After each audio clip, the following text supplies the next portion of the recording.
hot sauce මිරිස් sauce එකක් කට දාන්න දාගන්නවා මේ Weber's rancheros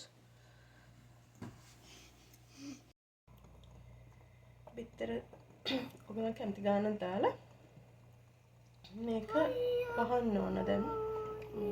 පියනකින් වහන්න ඕන අපි පියනකින් වහුවා Weber's අවකාඩෝ සදාගන්නත් මෙහෙමයි තක්කාලි බිත්තර පල්ලි හැදෙනට පස්සේ කොහොමද කියලා බිත්තරයකට ලුණු ටිකක් දාගත්තා බලමු මේක කොහොමද කියලා පියනයින් කරමු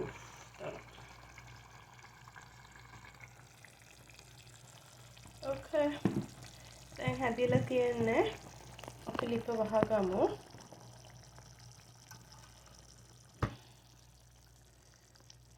මේ තියෙන්නේ අපේ Weber's rancheros Weber's rancheros කියනවා මේකම මේ විදිහට Weber's avocados කියලා කියන්නත් පුළුවන් මේක තක්කාලි බිත්තර පුදේටම හදන ඔයගලන්ට කැමති නම් මේක තනියම තනිකර කැමති නැත්නම් කන්න මේක තනිකර කැමති නැත්නම් මේකට